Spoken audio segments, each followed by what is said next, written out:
Over the past 15 years, South Africa's economic growth has stagnated, while other comparable nations have advanced significantly. Meanwhile, black economic empowerment policies and fake transformation, which were supposed to address the inequalities caused by apartheid, have primarily benefited a small group of wealthy elites, leading to considerable debate and criticism, and created a chokehold on economic growth.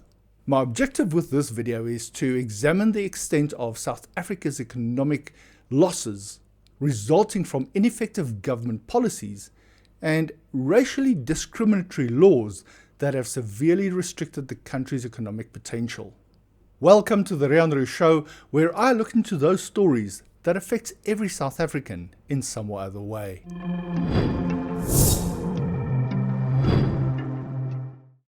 On the 9th of June 2025, President Cyril Ramaphosa wrote in a letter, "We also need to challenge the notion that broad-based black economic empowerment is a cost to the economy. It is actually an investment in the economy."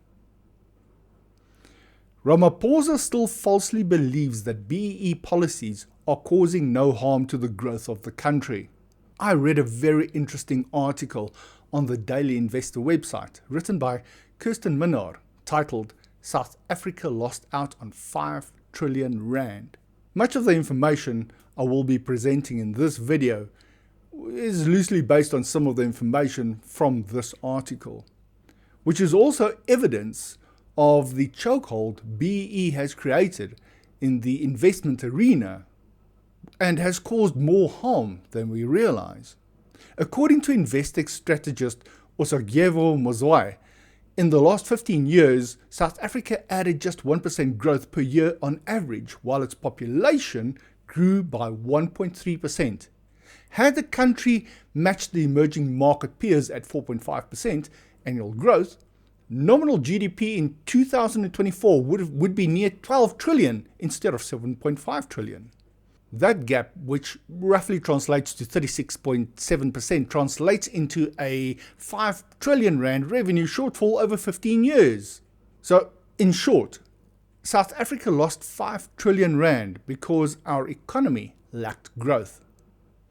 I'm convinced that an extra 5 trillion rand would have transformed South Africa's prospects over the past decade and a half. To put it in perspective, had our growth kept pace with peers, 2024's Treasury receipts alone could have been about 800 billion rand higher, which would have been enough to avert the recent budget stalemate, which forced government to scramble for an additional 75 billion rand in the medium term. But Ramaphosa insists we need transformation. BEE before we need growth. That 5 trillion rand could have paid off almost 90% of South Africa's debt, cutting the debt to GDP ratio from around 77%, which it is currently, to under 10%. Instead, the government has had to rescue its failing state enterprises. Eskom owes over 400 billion rand and Transnet carries 140 billion rand in debt. Eskom still needs 390 billion rand over the next 10 years to upgrade its power lines, and Transnet needs another 160 billion rand to modernize its rail and port networks. Why are these state enterprises failing? The highly flawed implementation of BEE and transformation policies, which forced out skilled labor and management. True transformation would replace skills with the same value skills or higher skills. But BEE has forced these previously successful enterprises to employ lower skilled persons to balance their BEE scorecard at the expense of efficiency, maintenance, and development. As Mazwai explains, reliable electricity is the backbone of any structural improvement, essential for growing manufacturing and creating jobs. Government denial of BEE as a contributing issue does not negate the factual evidence. Yet, Ramaphosa insists that transformation needs to come before growth. Social grants further squeezed the fiscus, costing 266 billion rand this year. Yet grants recipients soared from 13% of households in 2003 to 40% in 2024. And in 5 provinces, more homes rely on grants than salaries, according to the Daily Investor article. I will put a link to this article in the description. In the article, Mzwayi also argues that these payments would have been more than affordable had growth been 4.5%. And that stronger labour absorption would ease social dependency. So basically, had South Africa achieved an average growth rate of 4.5%, it would have created significantly more jobs, provided income to many more people, and reduced the number of citizens dependent on social grants. However, BEE policies choked the economy, preventing this level of growth. And as a result, these policies caused more harm than good, and thus undermined the intended transformation, and ultimately hurting the very people they were supposed to uplift, while enriching a small group of ANC-aligned elites. On the 70th anniversary of the Freedom Charter, Cyril Ramaphosa, in his presidential letter, reaffirmed BEE as a constitutional duty. But rather than highlight the lack of skill and true entrepreneurship, he chose to highlight income disparities.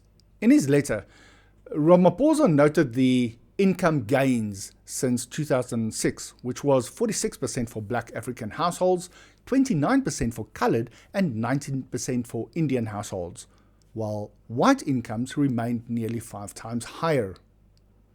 But he chose to blame transformation rather than refer to many studies done on the subject, which indicates poorly educated and a lack of skills training as the actual culprit. Rather than build schools, training centres and universities where they are needed, the ANC chose to transform existing schools and universities and rather take away from one group in an attempt to give to another without any form of balance.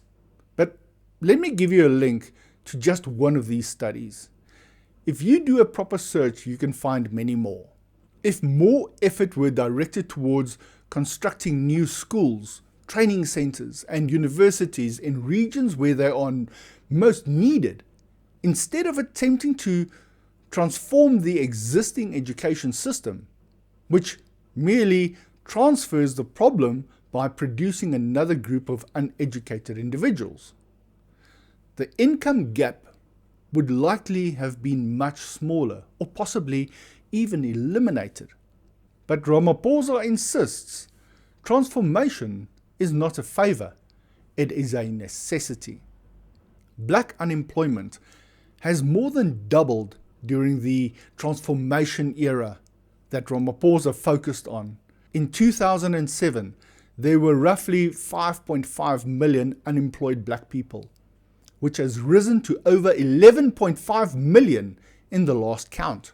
In his letter, Ramaphosa says, and I quote, "I call on all South Africans, and in particular the private sector, to recommit to economic transformation.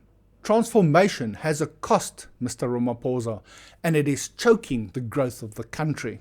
A World Bank report, which was released earlier this year, warns that excessive regulations and rigid BEE laws are hindering business expansion, job creation, and overall economic progress. I'll put a link to this report in the description. Do check it, as it is quite an interesting read. Did you know that South Africa's real output per capita in 2023 was below 2007's levels? The World Bank describes this as a wrong growth trajectory, which you can find on page 2 of that report. The report also criticizes the 30% black ownership mandate as overly cumbersome and suggests that adopting flexible equity equivalence models to broaden participation without stifling entrepreneurs. According to the report, small firms bear the heaviest burden, lacking resources to navigate the complex rules. Low-skilled workers suffer too, facing high income tax pressures if formally employed. One dramatic example: negotiations between South Africa and SpaceX stalled over empowerment clauses. Elon Musk blasted the country's laws as openly racist. This shows how policy rigidity can derail investment deals. BEE did not build a black middle class. It built a black elite class.